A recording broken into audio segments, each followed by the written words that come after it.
안녕하세요, 마취과 의사 선생님들. 오늘도 Anesthesia and Perioperative Medicine 채널에 오신 것을 환영합니다.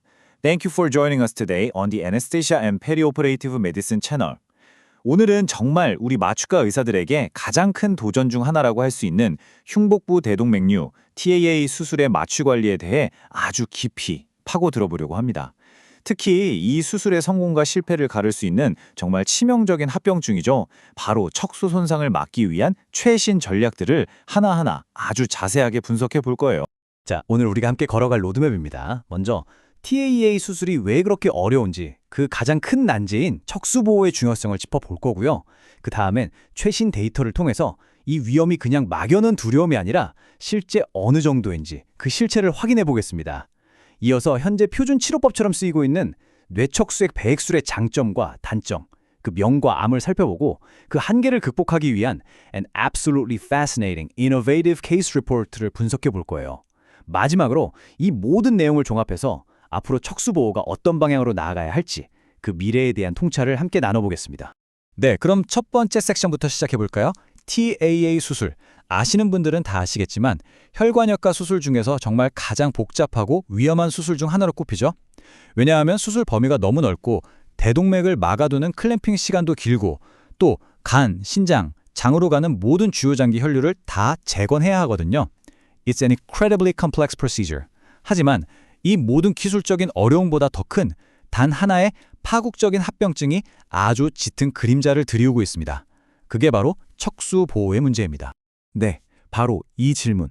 이 환자의 척수를 어떻게 보호할 것인가? 이 질문이야말로 TAA 수술에 들어가는 우리 마취과 의사 그리고 외과 의사 모두의 머릿속을 절대 떠나지 않는 가장 중요하고 근본적인 질문입니다. 이 환자의 척수를 어떻게 하면 허혈성 손상으로부터 완벽하게 지켜낼 수 있을까? This single question drives every decision we make from our monitoring setup to our hemodynamic goals. 오늘 저희의 분석은 바로 이 질문에 대한 최선의 답을 찾아가는 여정이 될 겁니다. 우리가 그토록 두려워하는 그 합병증의 이름, 바로 척수허혈, Spinal Cord Ischemia, SCI입니다. 뭐 정의는 명확하죠. 대동맥 수술 중에 척수로 가는 혈액 공급이 줄어들어서 발생하는 문제고요. 최악의 경우 하반신 마비, 즉 패라플리지아라는 정말 돌이킬 수 없는 끔찍한 결과를 낳습니다. It is arguably the most feared complication, and honestly, preventing it is the primary focus of all modern strategies in TAA repair. 이 합병증을 막기 위한 우리의 모든 노력이 바로 오늘 이야기의 핵심이라고 할 수 있겠습니다. 그럼 이제 두 번째 섹션으로 넘어가서 좀 더 구체적으로 이 척수 허혈이 실제로 얼마나 발생하는지, 또 어떤 위험 요인들이 있는지 데이터를 통해 객관적으로 한번 살펴보겠습니다. Let's look at the hard data. 막연한 두려움이 아니라 정확한 숫자를 보면서 이 SCI의 실체에 좀 더 가까이 다가가 보도록 하죠. 자, 이 테이블이 보여주는 사실은 굉장히 흥미롭습니다. 우리가 보통 덜 침습적이라고 생각하는 혈관 내 시술, 즉 엔도바스큘러 리페어가 척수 허혈의 위험을 마법처럼 해결해주지는 못한다는 점이에요. 최근에 나온 한 엄브렐라 리뷰를 보면요. 개복 수술의 전체 SCI 발생률은 약 7.4에서 10% 정도인데 혈관 내 시술은 3.5%에서 무려 13.5%까지 오히려 범위가 더 넓게 나타납니다. 영구적인 SCI 발생률만 띄워놓고 봐도 개복 수술이 약 4%, 혈관 내 시술이 3에서 5% 정도로 큰 차이가 없어요. This data clearly tells us that the method of repair doesn't eliminate the fundamental problem of spinal cord perfusion. 그리고 더 중요한 건 이거예요. 위험이 동맥류의 범위에 따라 정말 극적으로 달라진다는 점입니다. 크로포드 분류, 다들 아시죠? 이 분류에 따라서 영구적 SCI 발생률을 보면 extent 2, 즉 상흉부 대동맥부터 복부 대동맥까지 포함하는 가장 광범위한 수술에서 그 위험이 13.4%까지 치솟습니다. This is a staggering number, isn't it? 거의 7, 8명의 환자 중 1명은 영구적인 하반신 마비를 겪게 될 수도 있다는 뜻이거든요. 이 데이터 하나만 봐도 왜 TAA Extend 2가 우리에게 가장 큰 보전인지를 명확하게 알 수 있습니다. 이 숫자 3.3%. 이 숫자는 꼭 기억해 주셨으면 좋겠습니다. 이게 뭐냐면 모든 TAA 수술 유형을 다 합쳐서 영구적인 척수 손상이 발생할 통합 발생률입니다. It might sound like a small number at first glance, but let's put it into perspective. 100명의 환자가 이 수술을 받으면 그중 3명 이상은 평생을 바꿔놓을 영구적인 장애를 안고 살아가게 된다는 뜻입니다. 이 3.3%라는 숫자는 우리가 마주한 위험의 냉정한 현실이고 우리가 왜 이렇게 척수 보호에 필사적으로 매달려야 하는지를 정확히 보여주는 이유입니다. 그렇다면 SCI는 도대체 왜 발생하는 걸까요? 예전에는 그냥 아담 키비츠 동맥 하나가 막히는 문제라고 단순하게 생각했었죠. 하지만 이제는 그게 아니라는 걸 잘 알고 있습니다. The pathogenesis is multifactorial and incredibly complex. 이 슬라이드에 요약된 것처럼 척수에 직접 혈액을 공급하는 분절 동맥이 차단되는 건 그저 시작일 뿐이에요. 그 외에도 주변에서 혈액을 공급해주는 우회 혈류 네트워크, 즉 collateral network의 기능이 떨어지고 또 피가 다시 통하면서 생기는 재관류 손상으로 척수가 붓고 그러면 뇌 척수액 압력이 올라가면서 관류가 더 안 되는 악순환이 생깁니다. 여기에 미세혈정까지 생기면 상황은 정말 걷잡을 수 없이 나빠지는 거죠. 자, 이렇게 복잡한 병태 생리를 이해하고 나니까 우리가 현재 쓰고 있는 표준 예방 전략, 뇌척수액 배액술, 즉 CSFD에 대해 좀 더 깊이 생각해 볼 필요가 있겠죠. For decades, this has been the cornerstone, the go-to strategy for spinal cord protection. 하지만 이 표준 전략이 과연 완벽한 해결책일까요? 그 효과와 함께 우리가 감수해야 하는 위험은 또 무엇인지 그 이면을 자세히 한번 들여다보겠습니다. CSFD의 원리는 사실 굉장히 간단하고 명료합니다. 척수를 둘러싸고 있는 뇌척수액, CSF를 카테터를 통해 몸 밖으로 빼내는 거죠. 그렇게 해서 뇌척수각 내의 압력, 인트라테컬 프레셔를 낮추는 겁니다. 자, 척수 관류 압력, SCPP는 평균 동맥압에서 이 뇌척수각 내 압력을 뺀 값이니까요. CSF 압력을 낮추면 결과적으로 SCPP가 올라가게 됩니다. It's a simple and elegant physiological principle. 이 간단한 원리 덕분에 CSFD는 수십 년간 특히 개복 수술에서 거의 표준 치료로 자리 잡아왔습니다. 이론적으로는 척수 혈류를 개선하는 완벽한 방법처럼 보이죠. 하지만 현실은 그렇게 간단하지 않습니다. 이 슬라이드에 있는 인용구가 현재의 상황을 아주 잘 보여주고 있어요. 뇌척수액 배액술과 같은 예방적 조치의 이점에 대해서는 그 잠재적인 합병증과 함께 지속적인 논쟁이 있다. This quote from a recent paper perfectly captures the current clinical dilemma. 특히 혈관 내 시술이 보편화되면서 과연 모든 환자에게 예방적으로 prophylactic하게 CSFD를 시행하는 것이 정말 이득이 더 큰가에 대한 논란이 점점 커지고 있습니다. Is the benefit truly worth the risk for every single patient? 이제 CSFD가 가지고 있는 실제적인 위험을 보여주는 증례를 하나 같이 보시죠. 이 슬라이드는 Annals of Cardiac Anesthesia에 보고된 케이스인데요. 69세 남성 환자가 크로포드 타입 4 TAS 수술을 받으셨어요. 왼쪽 사진에서 보시는 것처럼 예방적 척수액 배액을 위해서 요추에 카테터를 삽입했죠. 수술 자체는 잘 끝났는데 문제는 카테터를 제거한 후에 발생했습니다. 오른쪽 사진의 노란 화살표가 가리키는 부위에서 뇌척수액이 계속해서 새어나오는 CSF 리키라는 합병증이 생긴 거예요. 결국에는 팔자 봉합으로 그 구멍을 막아야만 했습니다. This is a very real-world example of a direct procedure-related complication. 이 케이스의 타임라인을 한번 따라가 볼까요? 수술 당일 데이 0에 카테터를 넣었고요. 프로토콜에 따라서 48시간 후인 데이 2에 제거했습니다. Asymingly routine and uneventful procedure, right? 하지만 바로 다음 날부터 드레싱이 계속 젖는 게 발견됐고 검사해보니 CSF 유출로 확인이 되어서 결국 봉합술을 시행했습니다. 다행히 이 환자분은 더 이상의 유출 없이 퇴원하셨지만 이 케이스는 우리에게 분명한 메시지를 줍니다. 루틴하게 하는 시술이라도 이렇게 추가적인 처치가 필요한 합병증이 언제든 발생할 수 있다는 거죠. 사실 앞서 본 증례는 빙산의 일각에 불과합니다. 문헌에 보고된 CSFD의 합병증은 정말 다양하고 때로는 심각합니다. 가장 흔하게는 척수성 두통, 스파이널 헤드에키가 있죠. 이건 23%까지도 보고가 되고요. CSF 유출이나 천자 부위 출혈, 혈종도 생길 수 있습니다. More severe complications, although they are rare, are truly catastrophic.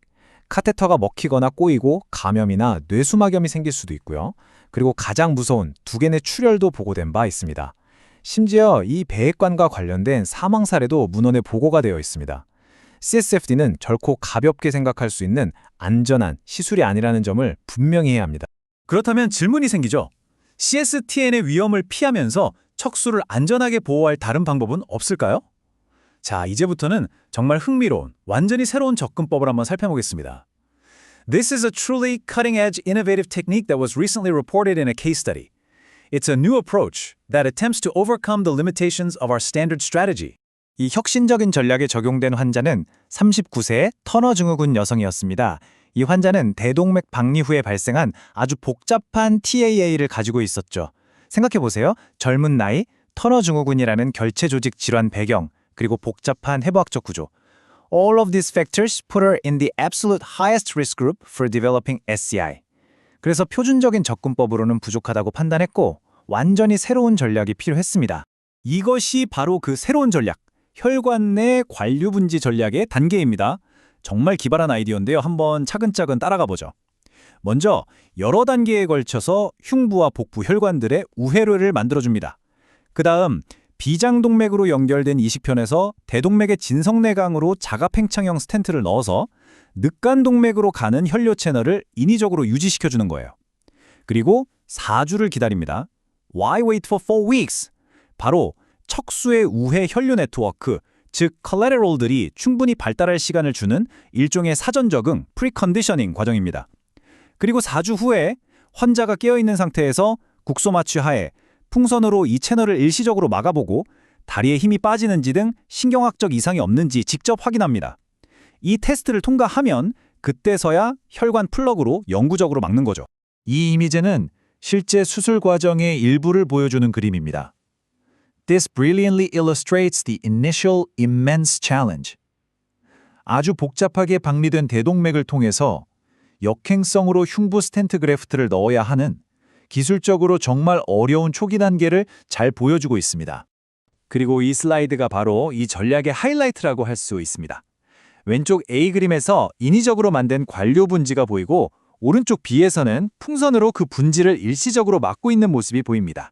Now, what's truly remarkable here is the implication of this step. 환자가 완전히 깨어있는 상태에서 실시간으로 신경학적 기능을 평가할 수 있다는 것. 이건 전신마취의 위험도, CSFD의 위험도 없이 척수가 최종적인 혈류 차단을 견딜 수 있는지 직접적으로, 기능적으로 확인할 수 있는 아주 획기적인 방법입니다. It's a physiological stress test for the spinal cord. 그리고 이것이 최종 결과입니다. 6개월 후에 추적 촬영한 CT인데요. 성공적으로 복구된 대동맥과 함께 이제는 영구적으로 막힌 관류 분지가 화살표로 표시되어 있죠. 이렇게 복잡하고 고위험인 환자에서 이 새로운 기술이 완벽하게 성공했음을 보여주는 결과물입니다. The patient had an uneventful recovery with absolutely no neurological deficits. A fantastic outcome. 자, 그럼 우리가 살펴본 두 가지 전략을 한번 직접적으로 비교해 볼까요? 예방적 CSFD는 뇌척수강 내 압력을 낮춰서 SCP를 올린다는 간접적인 원리에 기반합니다. 반면에 새로운 혈관 내 전략은 우회 혈류망 발달을 유도하는 사전 적응이라는 훨씬 더 직접적인 생리학적 원리를 사용하죠. 리스크 프로파일도 다릅니다.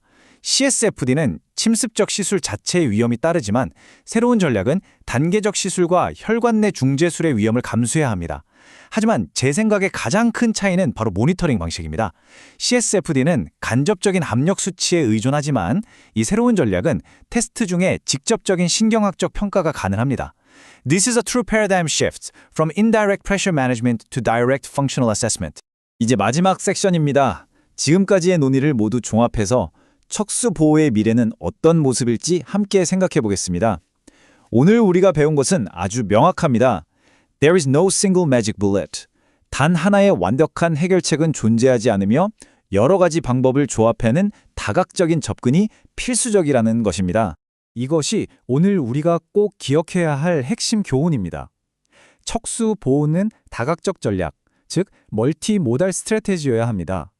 첫째, 모든 환자에게 똑같은 방법을 적용하는 게 아니라 환자 개개인의 동맥류 범위나 위험도에 따라서 전략을 맞춤화해야 합니다.